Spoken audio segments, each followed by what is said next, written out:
Powering up essential systems. Booting root C/audio logs. Reviewing previous data cells. Repairing audio files. I'm sitting up trying to pick glass out of my face. The dude who runs this place, he calls himself the Guardian or whatever. His name is Roger.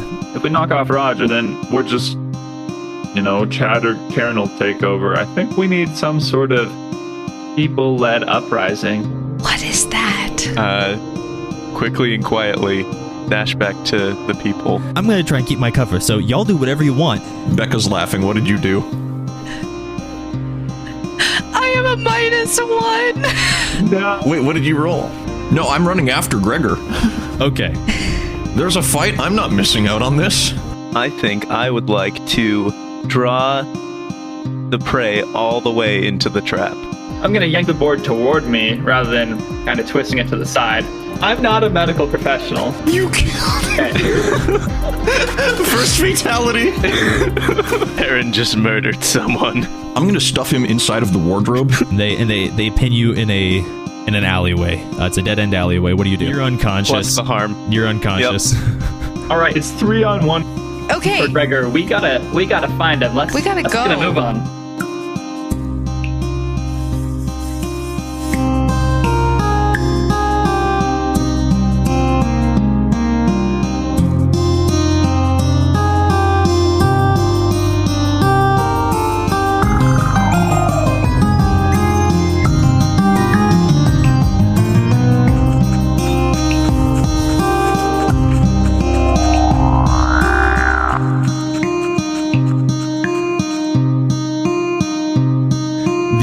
The first thing that I am curious about, so we pick up where we left off last time. So we have Bravo, Dice, and Rex standing just outside of an adjacent building with Golden One. Y'all have just been discussing Greggor has run off in some direction, and y'all don't know what his fate is. So, what do you do? Okay, so we need to find Greggor. Did anybody see which way he went? I saw him jump out the window earlier. Led him on a cat and mouse chase.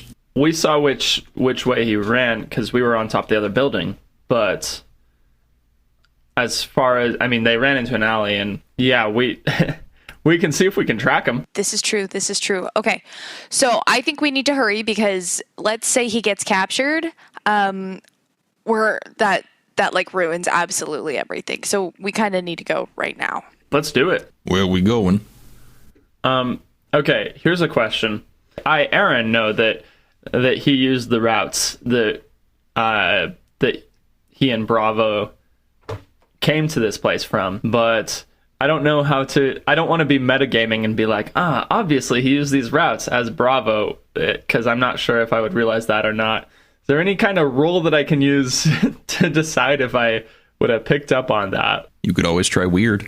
Yes, that's a good point. You could open your mind to the psychic maelstrom, make a weird roll, and see what information the weird apocalypse energy of this world is willing to give you. Or you could do something else, whatever you want. Okay, Bravo is like, gosh, I was with him last. Which way would he have gone? Which way? And he starts just like thinking back on the way they came and like trying to figure out really hard. And there are a few like sparks that go off from beneath his beanie a little bit as he goes a little bit too hard for his hardware. Yeah, let's. I think this is our first time doing the psychic maelstrom thing. It is indeed. Okay, so I will read. Open your brain to the world's psychic maelstrom. When you open your brain to the world's psychic maelstrom, roll plus weird. On a hit, the MC tells you something new and interesting about the current situation and might ask you a question or two. Answer them. On a 10 plus, the MC gives you good detail. On a 7 to 9, the MC gives you an impression. If you already all know all there is to know, the MC will tell you that. On a miss, be prepared for the worst. Yeah, I feel like after I just killed a guy and think I'm about to die, it would make sense for me to get desperate and do something I haven't done before. So here we go. Psychic Maelstrom. Opening my mind. I get a 12. Ooh.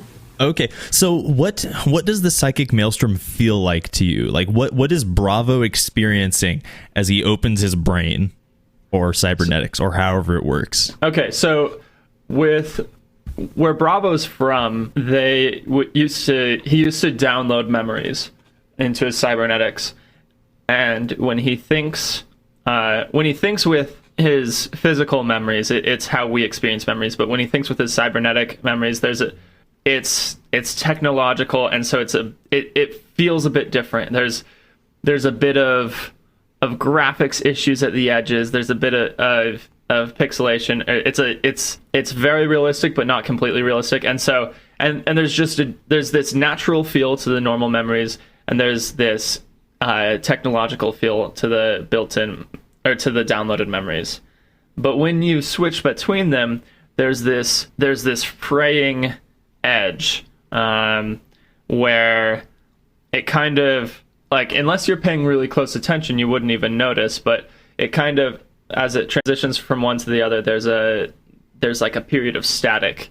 And so as Bravo is thinking as hard as he can, he accidentally goes back towards, like an old habit just springing back in a time of stress, he goes towards built-in memories or downloaded memories that he doesn't have anymore. And when he does, he just goes right into the static and stays there.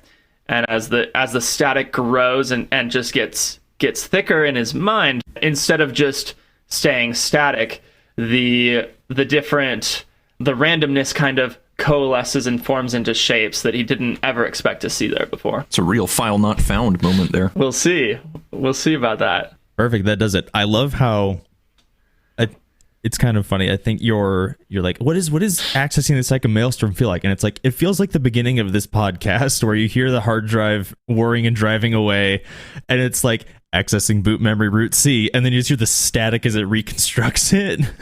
I didn't even think of that. You know what? Edit that out. I did think of that, and I did it on purpose.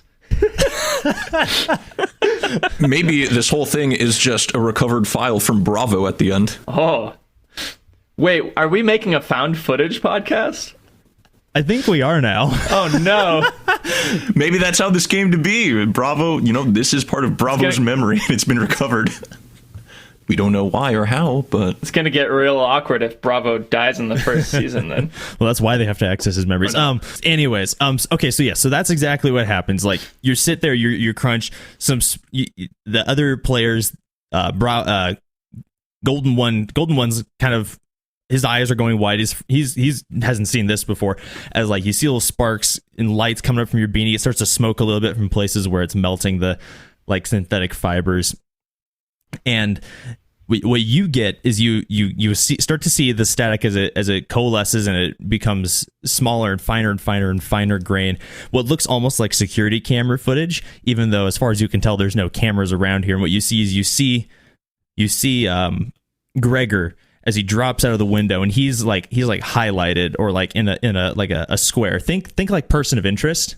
You see him run away, and you can tell his direction, and it follows a little bit. And what you end on is you end with like a still image of him cornered in the back alley, and this whirring sound. And as that whirring sound starts to die out, so does your staticky image as it fades back in with reality. You know where they are. Guys, I think he's cornered, and I think I know the way. Follow me.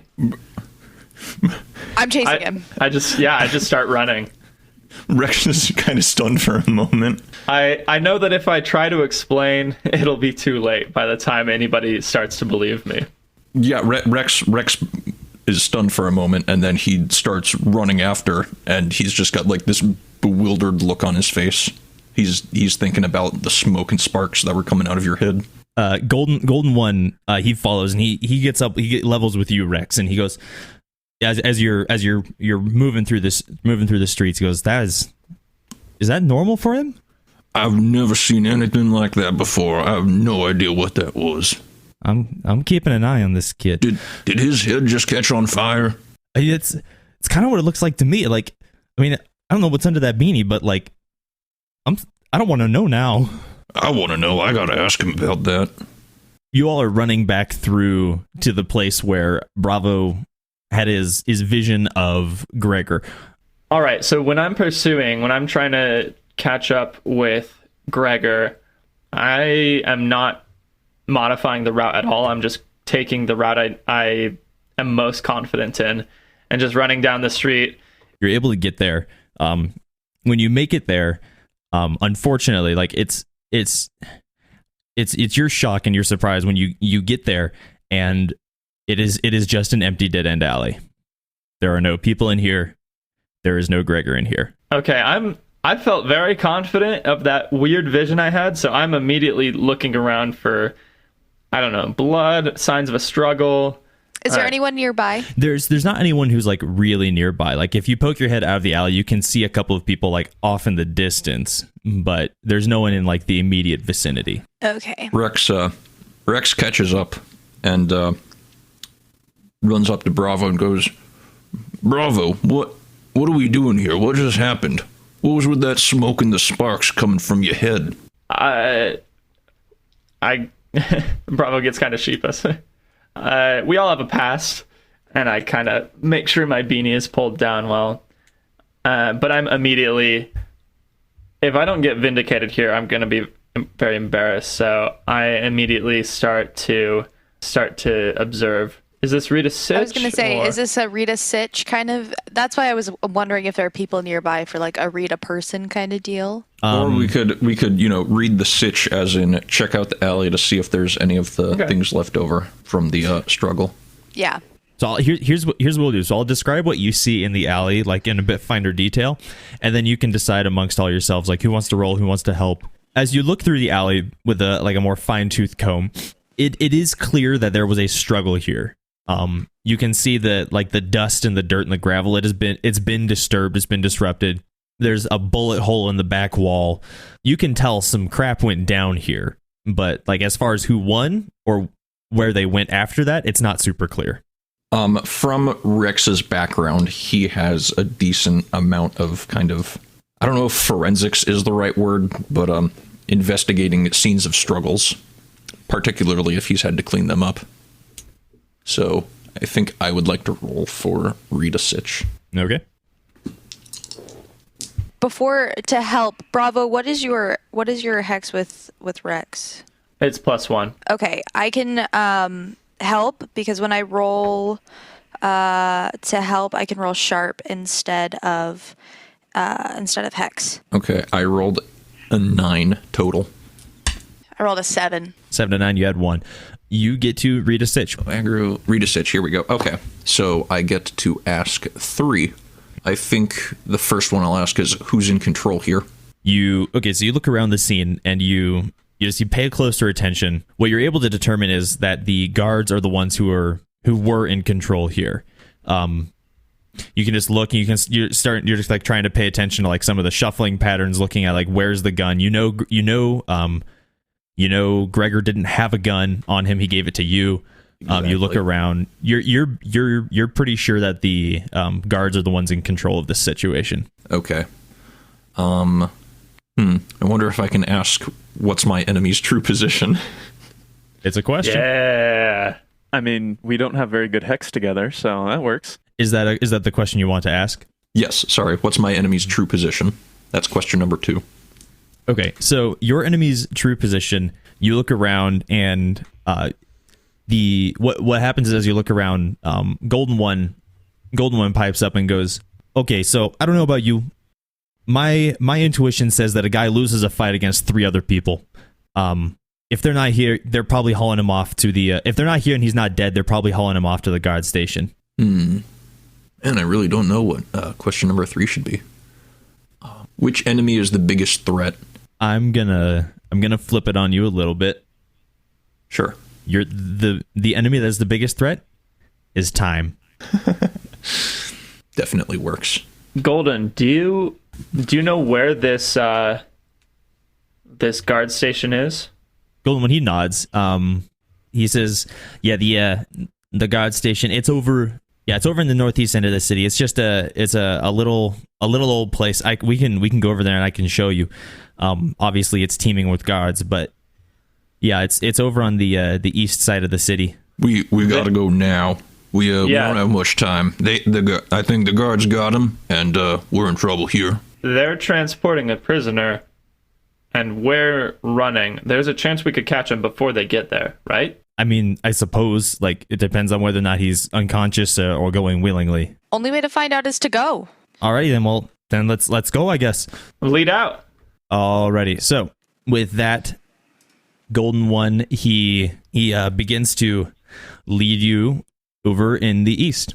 Golden One, he's very careful, he's very cautious because he thinks that y'all's cover has been blown. Here's what I want, because obviously it's a big city. So you're going to the guardhouse to find Greggor. Is your intention to try and find them along the way, or just to reach the guardhouse as fast as you can? Bravo would rather catch them along the way, but Funny, Rex would do the opposite. how about Dice? I would probably try to catch him along the way. How about this? Let's have a discussion in character and see what decision the group comes to. So Golden One goes, okay, well, I mean, we can go to the guardhouse. That's not an issue. Like, I can take you there right now. We go there right now, we stake it out, or we just jump in on them before they know what hit them. Because if the guards go in there, they know that something went down. They inform the rest of the guards. We do not have the advantage. We get there before them. Surprise! Yeah, or even if we're a little bit not right next to the guardhouse, but because I don't want to have any of the other guards, see us jump them. Can we catch them before they get there? I mean, it's technically possible, but we'd have to find them first, and that's going to be the hard part, because we don't know. I don't know which way they went. Like, yeah, for all I know, like they've been walking along the river's edge on the top of the wall, parading his body, going like, look at this trade. Like, I don't know. Like, I don't know where they went. I don't know which way they went. I'm definitely in the boat of trying to get him before they get to the guardhouse. So that means we need to go. Dice All right, and fine. Golden, you two know this city. What would be the best place to try to catch them? So whereabouts are we at the moment? You're kind of near the number 1, because you're in like the mix between warehouse and residential, and the residential's up north, and the warehouse is in the west. So like kind of where that number 1 is that denotes the outer wall, you're kind of in that area. Okay. Based off of Rex's read a sitch, do we have a general idea of like if he was being dragged or like carried, or did we not get that information? I don't think you got that information. No, Okay. It doesn't look like something you could get from this area. Okay. Well, I would imagine if they haven't gotten to the guardhouse yet, they would probably be making a straight shot to the guardhouse.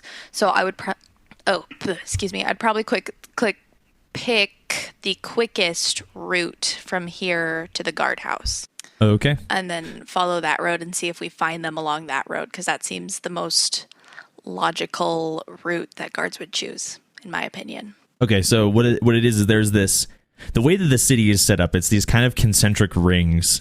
And there's one of these main rings fairly close to where you are. What you can guess and what you can surmise is that if the guards are just trying to get this person into a cell before they wake up or are able to fight off too much, they'll probably be taking the most direct route they possibly can. It's going to be one of these like concentric rings. What we're going to do is we're going to have you. Are you going to lead the charge then, Dice? Yeah, I will. Okay. Ooh. Yeah, Bravo. I pull off my beanie again, and I just say to Dice, "Hey, if anybody questions us, just say you're getting me to the medical center." On it. Because I have the fake bandages on the side of my head still. Alrighty, so how we're going to resolve this, Dice, because you're leading the party, you were going to act under fire. Gosh. Okay. So roll plus cool, and we'll see what result you get. Oh, I'm so scared. Okay. Not great. 5. Okay.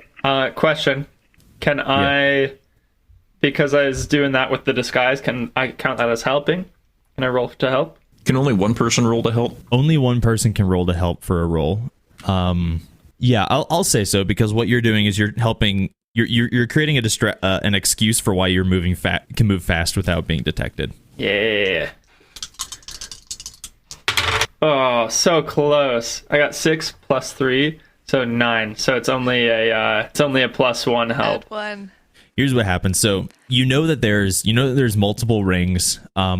technically they could have gone any way. And all that you know is that you don't find them along the route to the guard station. Like, just you don't find them there. Maybe it's because they took a different route than the one you chose, or maybe they chose one that was not as fast but more discreet.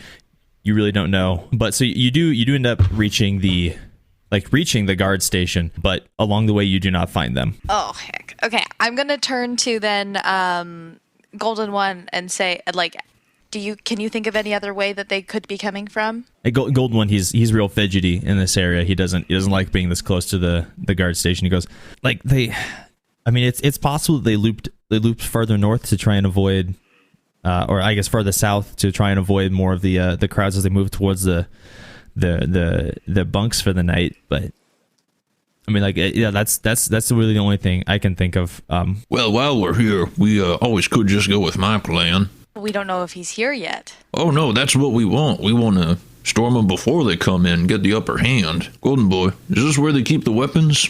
Yeah. So they'll keep the weapons in the basement of this building. Ah, perfect. I got a few things I need to grab from in there. Then, how many guards are there? In Golden One, he's a little fidgety. He's like, okay, like we can answer these questions, but like, what? I mean, like, bravo, your namesake, bravo, wonderful job of giving a distraction, but like, we need to, like, can we like take cover or like find a better place to have this discussion than like just kind of in the road? Yeah, let's get out of the road.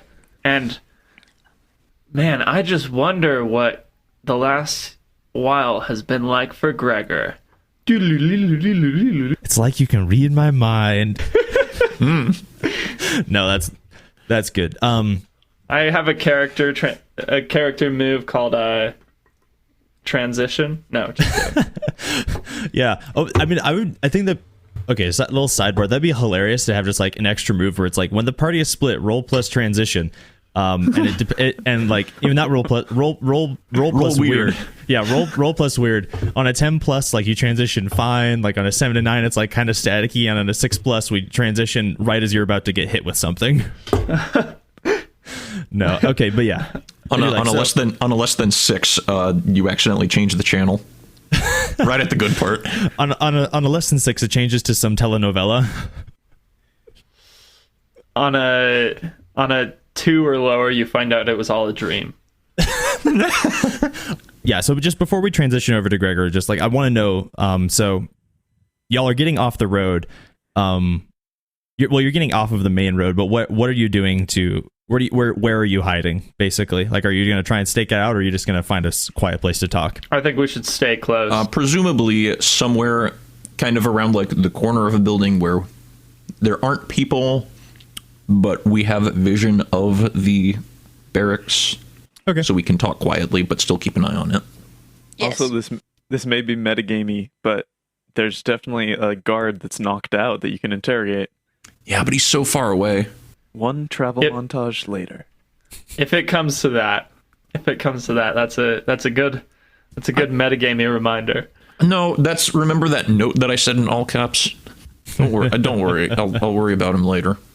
Alrighty, so y'all find a little place. It's slightly more secluded, but not such an obvious hiding place that you'll get found out.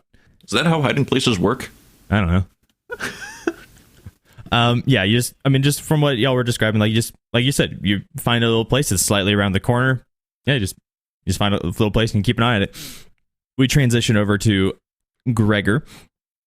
So Greggor, your memory from when you got hit with the club to when you're sitting chained to a chair, it's kind of fuzzy.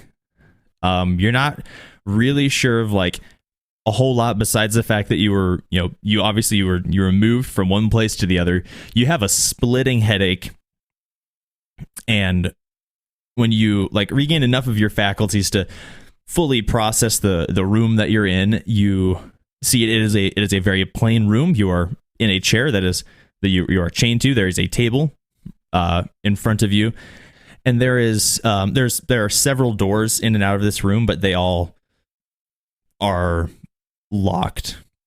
Sorry, not locked. There are several doors in and out of this room. All of them have like windows, but the windows have metal grating across them.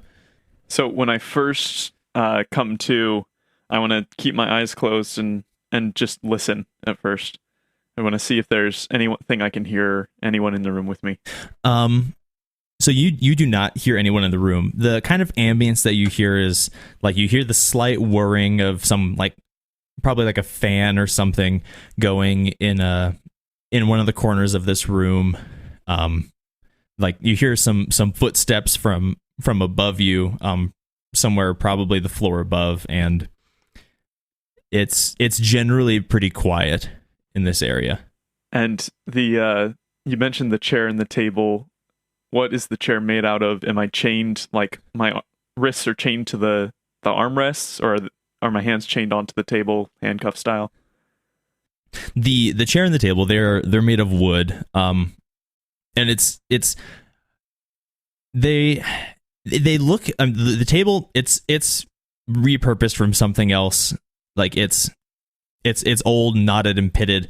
There's some like paint splatter in one, like just kind of speckled along it. It looks kind of like it was taken from some like kitchen where there were children.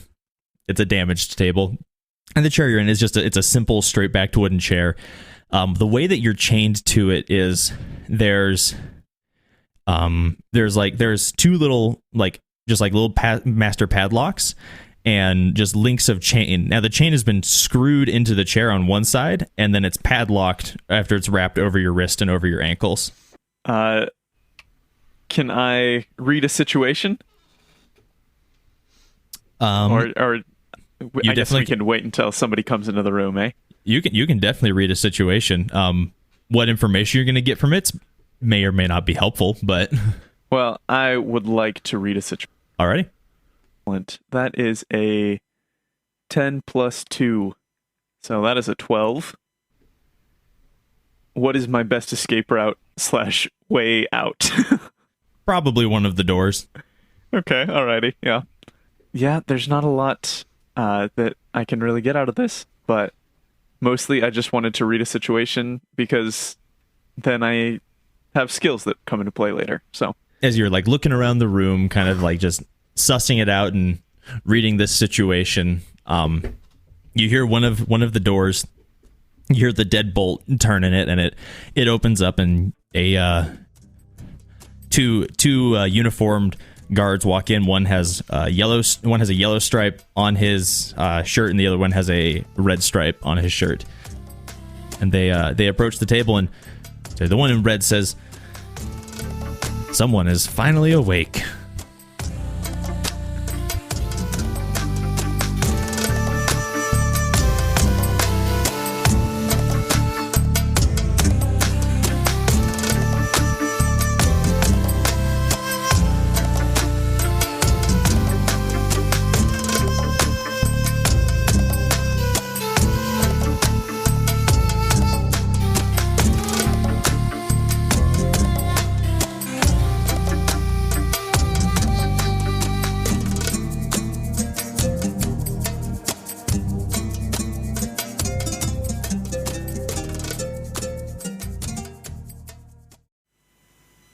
Hi everybody, this is Matthew.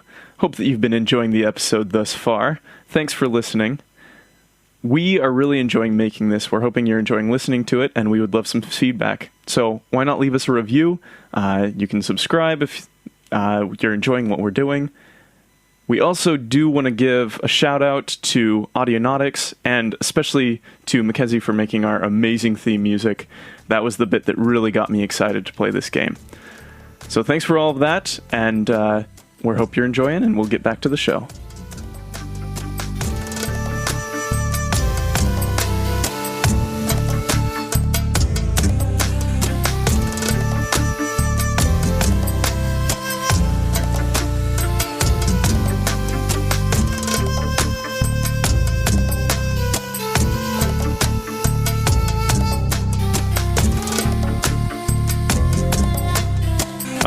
Yes, thank you for these wonderful accommodations. And I give him a lopsided grin, maybe spit a little blood out of my mouth. The guard tells you there is no reason to be smart with me. You're in a heap of trouble. good sir. And he pulls a chair from the far end of the walls and just scrapes it across the ground and puts it so he can sit across the table from you. And is this Red Stripe or Yellow Stripe who's doing the talking? This is Red Stripe who's doing the talking. The guard, he sits down and folds his hands, like laces his fingers together and sets them on the table and says, "We have quite a few questions for you. The first of which being, how did you get in here?" Well, to be honest, it wasn't really that hard. I had a couple of hired hands who took all the eyes, and I just walked right in. Your security around here is pretty shoddy. The guard, his eyes narrow as you say, the security is really shoddy around here, and he goes, "We have good enough security. Let us tell you what position you're in before you say anything else foolish like this. Your name is Cosmopolitan, blah, blah, blah, blah, blah. Frankly, that doesn't matter anymore. We don't know who you were before you came here. What we care about is why you came here to destroy our culture and our city and our safety. You are dangerous and you are not acting alone. What we need to know is what you intended to do, what you've already done, and who you're acting with. And you can answer those questions in whatever order you see fit."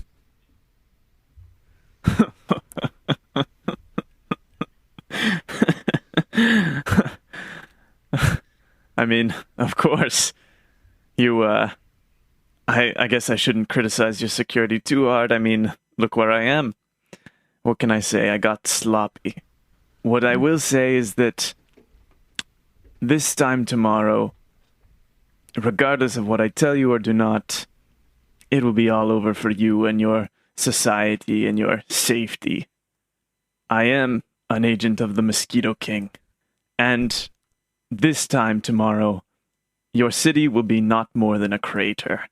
Okay. You need to roll to manipulate someone because you were lying to this guy's face. Okay. Yep. So roll plus hot. Alrighty. That is a 9. Okay. On a 9. Okay. So the guard. I will tell you his name just so I don't have to refer to him as the guard. His name is Justice 7. Okay, and that's Red Stripe. Yeah, Justice 7. He's a Red Stripe. And he's the one who seems to be in charge. Right? He's the one who's in charge of this interrogation. Yes. Is this the same Red Stripe who I fought in the alley? No, this is a different one. So so Justice 7, he says, "The Mosquito King, eh? We've never heard of this Mosquito King. Please, you must tell us more." Oh yes, I'm going to spill all my secrets. I guess it doesn't hurt. You are chained to a chair. True. Let's just put it this way, though. I fear him a heck of a lot more than I fear you. What would the Mosquito King want with our city? That's the real question that we're wondering. The Mosquito King has many followers. What he does not have is technology. He does not have the resources. He has a surplus of people, and what he needs is raw materials to go with the technology he has already received. The Great Mosquito King, he takes all. The fact that you've captured me, all that means is that there's probably someone or something here that's worth taking. He will be sorely disappointed when he arrives, and there's not, but people with sticks. And I just as much contempt as possible into that word. So likely the city will be destroyed merely for causing him annoyance. One does not cross the Mosquito King lightly. And so Justice 7, he looks at you and says, "Now, this Mosquito King, how how would we know that you're really an agent of this Mosquito King? You don't seem to bear any insignias or marks, and the people who you came into here with, they were armed to the teeth, but again, as we see no marks of the Mosquito King on their weaponry. They're no more than hired muscle. They merely got me in. I don't even know where they are, and frankly, I don't care. Would it be possible for Greggor to read these people to kind of get a sense of Absolutely their personalities a little bit more? Yes, you can definitely. This is a charged situation. You can read a person all you want, and you can ask any of the questions that you win anytime during the conversation. Okay. All right. That is a 9 plus 2, so that is an 11. Haha. Alrighty. You get hold plus 3. While you're interacting with this person, spend your hold to ask questions one for one. So would you like to ask any questions immediately, or do you want to bank them for the continuing conversation? I want to ask, what is Justice really feeling? Justice is feeling... He's feeling out of his depth. He doesn't know whether or not to believe your story about the Mosquito King, but if he's wrong... But if you're telling the truth, then this is something that's way above his pay grade and is really serious. Yeah, but if you're lying, then like he's wasting time, and he doesn't want to waste his superior's time. He just feels out of his depth and confused. Okay, alrighty. So Justice says, actually, is anything you wanted to say? Anything you wanted to? So he asked, how do I know, or what proof do I have? Basically. Justice, my friend, I can tell that you have much to learn. If you were coming in to an enemy society, would you carry evidence on your person? Come now. Justice, he was silent for a minute, just staring you dead in the eyes. You know you got him there, but he's never going to admit it. I throw a little wink. Just being cheeky. With that, Justice, he thunders up, knocks the chair over as he stands up, puts his hands on the table, leans just as close as he just can over you. Is like, just kind of, yeah, he's real close to you and just whispers. It's the quietest thing. He goes, listen here. You're going in a barrel either way. Now, you can go in a barrel being a helpful person, or we can chuck you in the river not having any information, and still win against this pesky little Mosquito King that you claim to be real. It's a bug. This from a society that's afraid of a fungus. It's true. I will be dead soon, and so will you. The Mosquito King is inevitable. Okay, so with that, the Justice, he straightens up, kind of does that little like yank on his upper shirt to pull it taut, and he goes, you may not tell us anything. Your time has not yet come. And with that, he snaps his fingers and walks out the door with the yellow striped guard, leaving you alone in the room. When they leave, I want to... Obviously, they wouldn't chain me to a chair that was made out of balsa wood, but how hefty is this chair that I'm chained to? It's relatively heavy. Think relatively in the sense of think like your average kitchen chair. Like, this thing wasn't purpose built, but with enough effort, you could probably destroy it. But it's not going to be just like Kung Fu movie, flip on your back and it shatters into a million pieces. And I'm sure they took my grappling hook, but am I still wearing my clothes? Yes. Okay. Cool. Thanks. Mm-hmm. Is there anything you'd like to do, or should we transition, or should we roll plus transition? Yeah, let's roll plus transition. Nothing yet. Okay. Let's roll plus transition. I need to pull up my handy dandy Google Dice. Google, roll 2d6. Oh, okay. So we got a 6 on a roll plus transition. Ooh, looks like we're going to commercial break. We go to commercial break. After this commercial break. Wait. Yeah. Got a commercial. Okay. Rickshaw's Roach Bars. They're nutritious. They'll feed the masses. Exporting to the entire eastern seaboard. We guarantee 100% plague-free. Buy Rickshaw's Roach Bars today. Anybody else? Anybody else got one? No, but where can I buy them?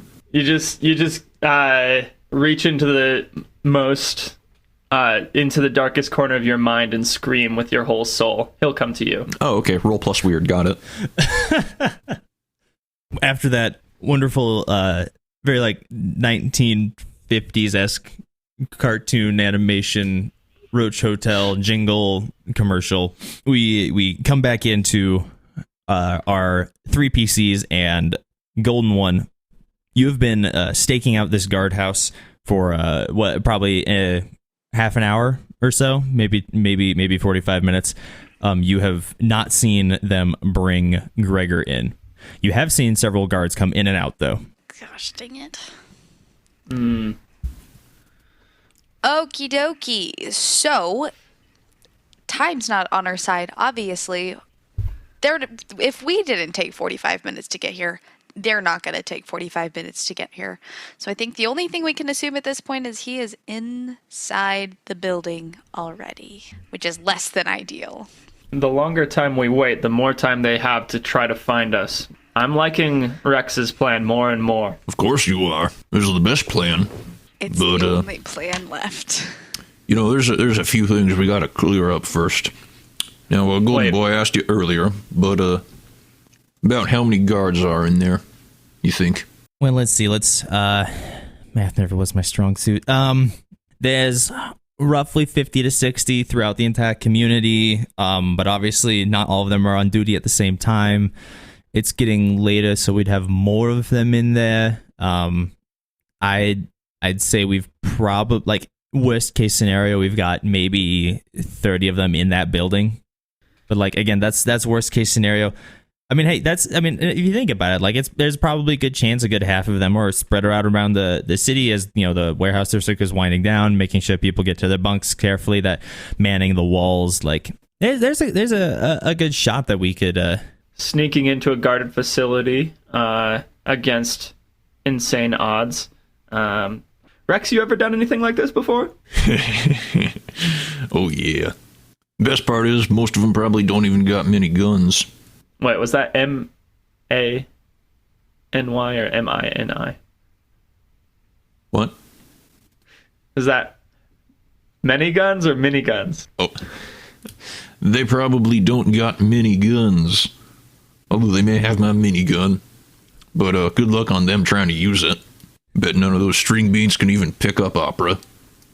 I'm going to say that as they've been waiting and observing, you said lots of people went in and out. I've been trying to figure which way we could sneak in with attracting the least attention. Mm-hmm. So is it all right if I go ahead and read a charge situation? Absolutely. I got a 7. Okay, so I believe you get to ask 1 then. All right. What is my best way in? Wow, so original. So your best way in depends on what you're trying to do. There are 2 entrances to this building. One is the front door, which is the one that, you know, has the big label above it that says guard station. That's where you've seen the majority of the people go in and out of this building. But there's also a side door that you've seen fewer people enter and exit, but you've also only seen guards enter and exit, as opposed to the front door, which you've seen mostly guards enter and exit, but also a couple of civilians. Okay. Are there any windows without bars on them? There are windows on the second floor that have no bars on them, but there are no windows on the first floor that don't have bars on them. Okay. Dang. We're missing our guy with a grappling hook. Too bad he's inside. Oh, we'll just run in and grab it, and then we'll use it. Good plan. So obviously, I'm not serious. We run in and we just annihilate them. Let's just make sure that we use the door that fewer people use. Should we just go? I don't know if there's that much more planning we can do. I don't really think there is either. I think we just go for it. All right, guns a-blazing. Wait, I don't none have any of us guns. have guns. Sneaking a-blazing. Rex pulls out Greggor's gun. I got one. Ooh, question. Should we have Rex? No. Should we have Dice? I don't know. Should we have somebody do something sneaky where it's like, oh, we got the bad guy's grandson. Is there a reward if we see any guards along the way? And then a cheeky little, I don't know, quietly choke them out when their back is turned. Dice is probably the most well-known member of this community. She could try it. I'm not that well known. I've only been here for like a week. Greggor, you're the one who looks most like a guard. Okay, you know what? Greg, Let's just hope we don't I don't see think anybody. Greggor can help. You can't help. He's a little tied up. Oh, at the sorry. moment. Sorry, I meant Oh, Greggor, there you are. my mistake. When did you get here? Rex, you're the one who looks most like a guard. I don't know. Let's just have that as a backup plan. Hopefully we don't see any guards on the way in. Let's just... I'm ready. We can use it. Yeah, back up. Okay. Golden Boy, are you gonna hang back or? Okay, so here's what we're gonna do. Here's my end of the plan, because I don't think I'll be much help inside. The more people we have, it's gonna be just more chaos. And anyways, I don't have any big weapons on me. Here's what we'll do. How much time do you think you need? Because I can wait 10, 15 minutes and then set something on fire. Yeah, that's a good idea. It's not a bad idea. Okay, so that's what we'll do then. I'll give you 10 or 15 minutes, and then if you don't come out, or if I hear the gunfire stop, then I will light something on fire. Okay. It'll be easier to spark an uprising if there are a lot fewer guards. Bravo, I got one question before we run in. You gotta tell me what was with that sparking and steaming from your head. Let's just say... yeah, we'll get into it. Can we discuss that later? We kind of... I promise I'm not a liability. We're kind of in a rush right now. That's all behind me. I'm a person. I'm here. I'm a person. All right, just don't go backfiring, because we need as many people as we can have.